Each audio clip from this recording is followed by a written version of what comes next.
Tonight, we travel far deeper into wizarding history than the films ever dared. Long before Harry, long before Dumbledore, long before even the first wand shops and ministry laws, there was a Britain where magic had no safe home, a dangerous age. An age of fear, an age when young witches and wizards had nowhere to learn, nowhere to hide, and often nowhere to belong.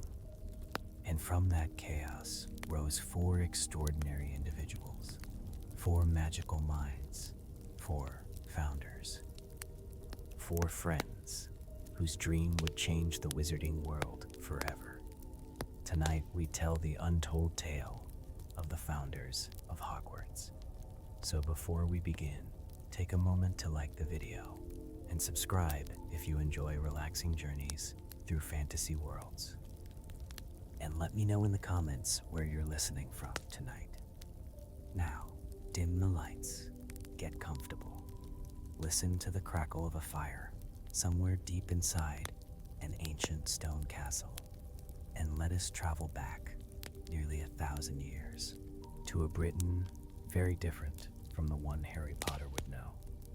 There was no Hogwarts, no Great Hall, no enchanted ceiling, no safe place for magical children. Magic still existed, of course. It always had, but it lived in secrecy, in forests, and in isolated cottages, in hidden valleys, far from ordinary people. Young witches and wizards learned however they could. Some were taught by parents, some by wandering mentors. Many were never taught at all. And uncontrolled magic can be dangerous, especially in frightened children. A burst of accidental magic might shatter windows, set homes ablaze, reveal secrets best left hidden. Worse still, this was a fearful age. Muggles did not understand magic. And what people do not understand, they often fear. Rumors spread easily. Stories became accusations. Accusations became hunts. The magical world was fragmented. Scattered families survived by hiding. Trust was rare. Safety even rare. Britain needed something it did not yet have. A sanctuary, a school, a place where magic could be taught safely. A place hidden from the non-magical world. A place built not merely of stone, but of protection, of belonging, of legacy. And somewhere across the British Isles, four remarkable people were beginning journeys that would one day converge. A warrior, a scholar, a healer, and a visionary. Together, they would build the greatest school of magic the world had ever known. History rarely announces its turning points. Most world-changing moments begin quietly. A conversation beside a fire, a chance meeting upon a lonely road, an unexpected friendship between people who at first glance seem far too different to ever stand together. So it was with the four who would one day found. They came from different lands, different families, different traditions of magic, and yet each possessed something extraordinary. Not merely power, vision. The first was. In later centuries, stories would remember him as bold, fearless, and fiercely loyal. A warrior among wizards, a duelist of rare talent. A man who believed courage was the foundation of greatness. Godric came from the wild western lands, where hills rolled beneath gray skies and old forests whispered with ancient magic. He was powerful, yes, but strength alone did not define him. What made him remarkable was his conviction. He believed magic should empower the worthy, not merely the privileged.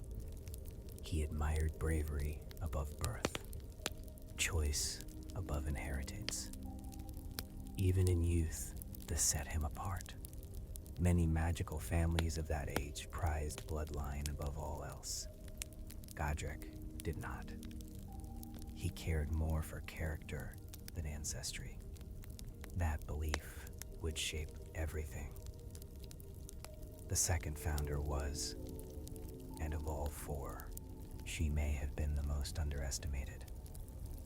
History often glorifies warriors and geniuses. It sometimes overlooks kindness. That is a mistake.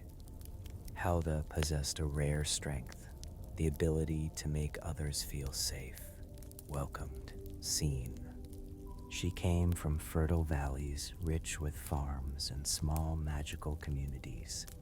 Her magic excelled in practical arts, healing, herbology, enchantments tied to daily life. While others chased mastery and brilliance, Helga understood something equally important. A school could not thrive on talent alone. It needed warmth, patience, community. She valued loyalty and hard work, not flashy gifts, not dramatic talent. This made her essential. The third founder was brilliant, even by legendary standards. Her intellect became famous across magical Britain. Witches and wizards traveled vast distances seeking her advice. She loved knowledge for its own sake. Ancient texts, magical theory, runes, enchantments so complex few others could understand them. But intelligence alone does not explain Rowena. She also possessed imagination. She did not merely study magic, she expanded it. Many of Hogwarts' most extraordinary magical enchantments would later bear her influence. The moving staircases, architectural charms, protective wards. She saw possibility where others saw limits. And finally came the most complicated of the four. Even now, centuries later, his name carries tension. But history becomes weaker when reduced to villains and heroes. Salazar was not born evil. That is important. He was brilliant, charismatic, gifted in rare branches of magic few dared study. Parseltum, ancient defensive magic, protective enchantments. He was respected widely, perhaps feared as well, but respected. What shaped Salazar most deeply was not pride alone, it was fear. He lived in an age when magical people were hunted, when secrecy meant survival, when trust could kill. And from those realities, he drew a harsh conclusion. Magic must remain protected at all costs, including from outsiders, especially from outsiders. At first, this philosophy did not fully divide him from the others. Not yet. That would come later. For now, all four shared one dream: protection, education, survival. The question was no longer whether magical Britain needed a sanctuary. It clearly did. The question was who would build it. And then, through fate or chance, their paths crossed. Some say they met through councils among magical families. Others speak of gatherings in hidden valleys. Some legends tell of a winter summit held under ancient enchantments. The truth is uncertain. But one fact remains: they recognized each other immediately, not as rivals, as equals. The conversations must have been extraordinary. 4 powerful minds, 4 strong wills, 4 visions for the future. And from those conversations, something impossible began to take shape. Not merely a school, a legacy, a fortress, a sanctuary unlike anything the wizarding world had ever seen. Stone walls would protect children. Magic would guide learning. Knowledge would be preserved. Future generations would thrive. The dream became real, and soon the four founders began searching for the one thing that mattered most. A home worthy of magic, a place hidden from ordinary eyes, a place ancient enough to hold great enchantments, a place where their impossible dream could become stone. The castle that would become Hogwarts had not yet been chosen, but somewhere in the mist-covered highlands, it was waiting. The search for a home worthy of magic took many months, perhaps longer. The four founders understood that this decision would shape generations yet unborn. They were not merely choosing land upon which to raise walls and towers. They were choosing the heart of a new world, a sanctuary, a school, a place where magical children could live without fear. It needed to be hidden from Muggle eyes, protected from intrusion, rich with ancient magic. And so the four traveled across Britain, through valleys wrapped in morning mist, across moors where cold winds bent the grass like waves upon the sea, into forests so old that sunlight touched the earth only in scattered golden beams. They searched patiently. Many places seemed promising, yet none felt right. Some were beautiful but too exposed. Some were remote but lifeless. Others lacked the strange feeling all four sought, that quiet sense that magic had long dwelt there. Then, after much wandering, they came north, far into the Scottish Highlands, and there, at last, they found it. A lake vast and silent. Cliffs of dark stone rose above still waters. Winds carried the scent of pine, rain, and old earth. The place felt ancient, older than kingdoms, older than memory. Rowena Ravenclaw understood first. She felt the magic woven into the land itself. Power seemed to move through the stone like hidden rivers. Ancient ley lines crossed deep beneath the earth. Natural enchantments slept within the hills and cliffs. This was no ordinary place. It was alive with possibility. Godric Gryffindor saw something different. He studied the cliffs and shorelines with a warrior's eye. The terrain offered protection. Steep approaches made invasion difficult. The lake created a natural barrier. An enemy would struggle to attack unseen. A fortress could stand here. Strong and enduring, Helga Hufflepuff saw warmth where others saw stone. Fresh water flowed in abundance. Fertile earth lay nearby. There was room for gardens, orchards, and greenhouses. A place where children could not only study, but grow, learn, belong. She understood something the others sometimes overlooked. A school needed more than classrooms. It needed comfort. It needed home. Salazar Slytherin saw secrecy.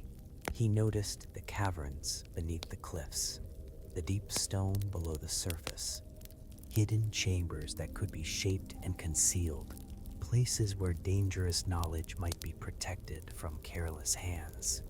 He approved, perhaps more strongly than he said aloud, and so the four agreed. This would be the place. Here, Hogwarts would rise. What followed became one of the greatest magical construction projects in wizarding history. Stone was cut and lifted by magic beyond what most modern witches and wizards could replicate. Walls climbed skyward. Towers rose from the cliffs. Bridges stretched between heights that should have remained unreachable. Archways formed where moments earlier there had been only empty air. The castle grew not merely by labor, it grew by enchantment.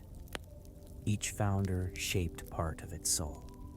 Gryffindor helped design training halls, courtyards, and defensive structures. His vision favored strength, discipline, and readiness. Ravenclaw shaped the intellectual heart of the school. Libraries filled with rare books, study chambers, enchanted architectural marvels that defied ordinary logic. Many later believed even the moving staircases carried traces of her spellcraft. Hufflepuff shaped the living spaces, warm kitchens, communal halls, hidden comforts woven into daily life. She believed children learned best when they felt safe and cared for. Slytherin shaped the hidden foundations, secret passages, protective wards, defensive enchantments woven deep into the stone, magic designed to guard, conceal, and endure. Together, they transformed raw stone into legend. Then came the first students. Young witches and wizards arrived from every corner of Britain. Some came excited, some frightened, some carrying little more than patched robes and uncertain hope. Many had never met another magical child before. Some had spent years hiding accidental magic from fearful neighbors. For them, Hogwarts felt unreal. The Great Hall became the heart of the castle. Long tables stretched across polished stone. Candles floated in warm golden light. Fire crackled in vast hearths. Voices filled corridors that had once known only wind. For the first time, magical children lived together openly. They studied together, learned together, grew together. The founders watched their dream become real, and for a time, it seemed they had achieved something close to perfection. This became the golden age of early Hogwarts. Magic flourished, knowledge expanded. Spells once scattered across Britain were preserved and taught. Young witches and wizards grew stronger than any generation before them. Friendships formed between families that had once lived in isolation. A new magical society began to emerge, one built not on secrecy alone, but on shared learning. Yet, even in golden ages, shadows can grow. At first, the signs were subtle. A disagreement during discussion, a silence after debate, a difference in philosophy too deep to ignore forever. And eventually, betrayal. For while Hogwarts above thrived with light and learning, deep beneath its foundations, one founder had already begun preparing a secret of his own, a secret that would outlive them all. Golden ages rarely end in a single moment.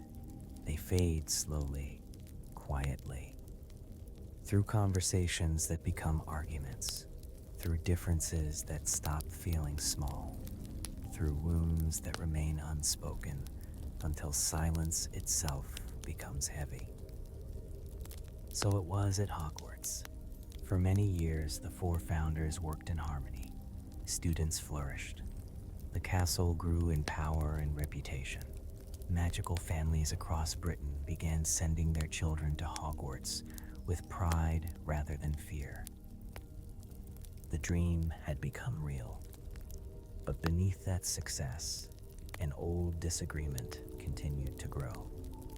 It centered on one question: who should be allowed to learn magic? At first, the debate seemed philosophical. Salazar Slytherin believed magical education should remain within old wizarding families, not because he hated talent in others, not at first, because he feared something else. Muggles. He remembered the persecutions, the hunts, the betrayals. He had seen magical children exposed by careless words spoken at home. He had seen fear become violence. To Salazar, secrecy meant survival. And if secrecy failed, everything the founders built could be destroyed. So he argued that admitting Muggle-born students was dangerous, too dangerous. Godric Gryffindor opposed him immediately. To Godric, courage mattered more than blood, always. A child's ancestry said nothing about their worth. Nothing about their bravery, nothing about the magic within them. He refused to judge talent by family. Helga Hufflepuff agreed, perhaps more strongly than anyone. She believed magic was a gift, not an inheritance of privilege. Any child capable of learning deserved protection, deserved education, deserved belonging.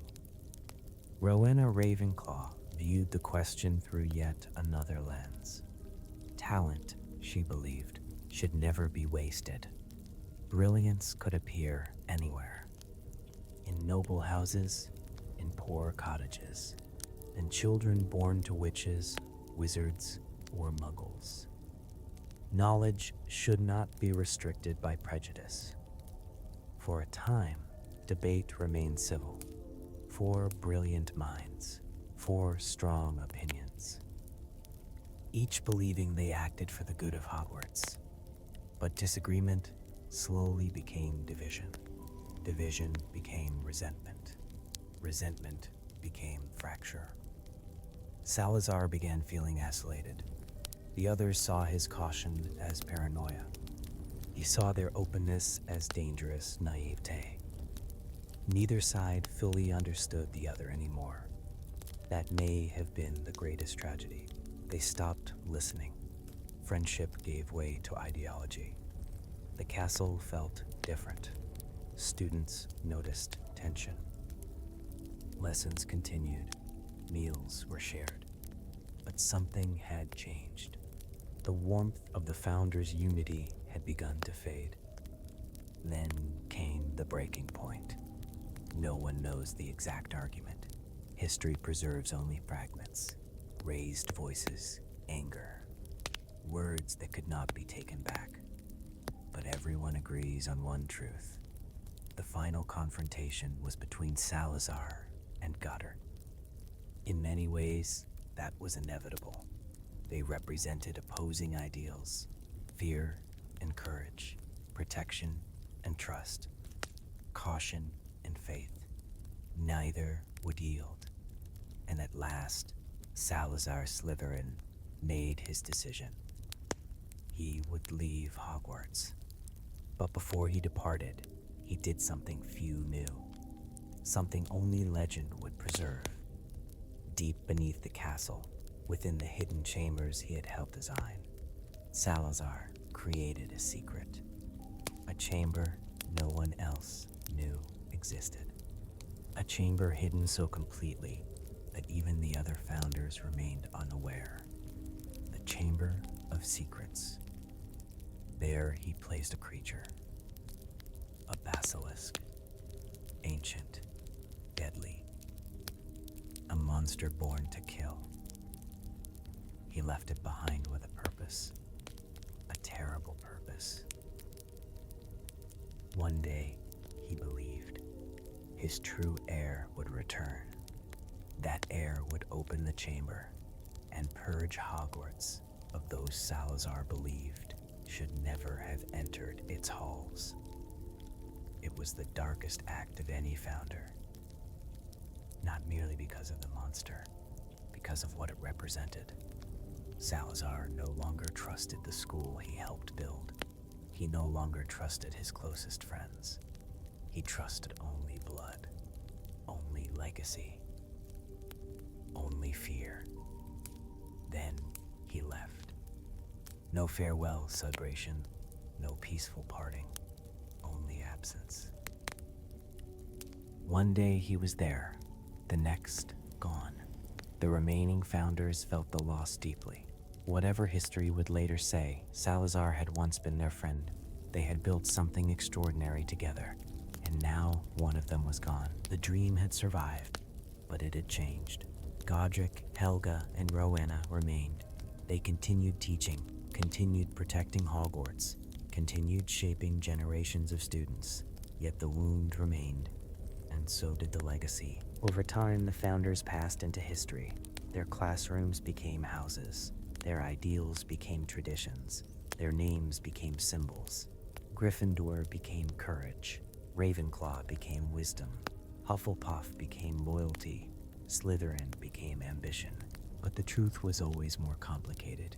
Each founder contained light and shadow, strength and flaw, virtue and fear. Perhaps that is why their story endures, because Hogwarts was not built by perfect people. It was built by brilliant, flawed human beings who dared to create something greater than themselves. And despite conflict, despite betrayal, despite loss, their dreams survived. Centuries passed. Students continued arriving by boat across the lake. Candles still floated in the Great Hall. Magic still filled the corridors. Children still found friendship, purpose, and belonging within ancient stone walls. That may be the greatest legacy of all. Not that the founders agreed on everything, but that they built something strong enough to outlive their disagreements. Even now, long after their passing, their presence lingers. In every tower, every corridor, every common room, and somewhere deep beneath the castle, in forgotten darkness, one founder's final secret waited. Silent, patient, unforgotten. Centuries passed. Wars came and went. Kings rose and fell. Empires were born, flourished, and disappeared into memory. Yet Hogwarts remained. That alone says something extraordinary about the founders. Stone cracks, wood rots, even magic can fade when neglected, and yet the castle endured. Through storms, through conflict, through changing ages, Hogwarts survived because its foundations were never merely stone. Its foundations were ideals. The founders themselves may have disagreed, but each left behind something that shaped the school forever. Godric Gryffindor left courage, not reckless bravery, not loud heroism. True courage, the kind that stands when fear says run, the kind that chooses what is right over what is easy. That spirit lived on in every student willing to face darkness, despite trembling hands. Helga Hufflepuff left kindness, a gift history often undervalues.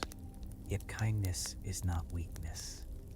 It is endurance, patience, the quiet strength required to care for others, even when the world grows cruel.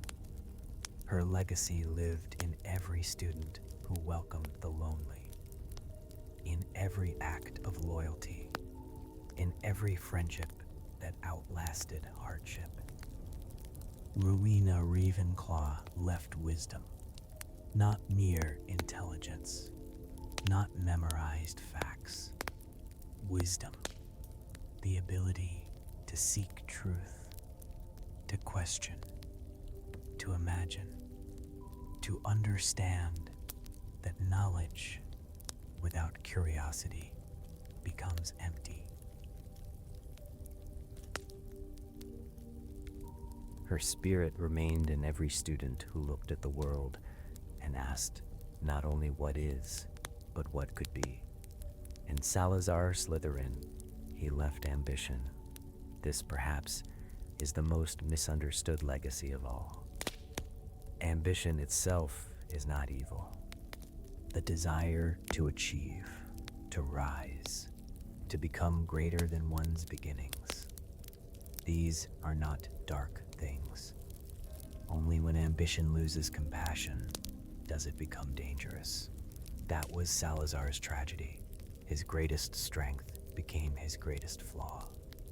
And so, even his legacy became complicated, light mixed with shadow. As the founders aged, they understood something important. Their school would outlive them.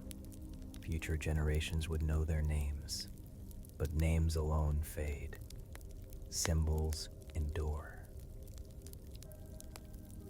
And so one final creation was made, the Sorting Hat.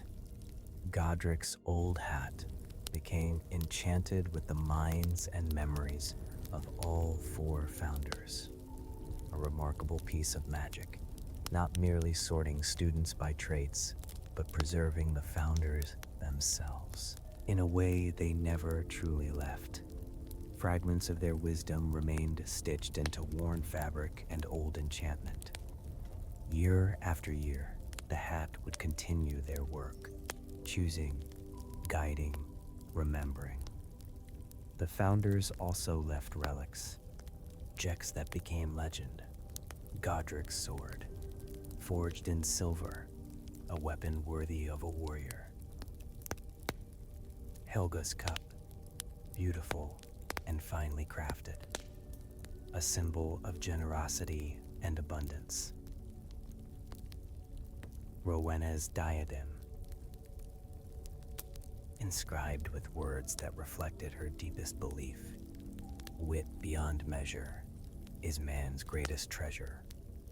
And Salazar's locket, elegant, ancient, guarded. Each object carried more than material value.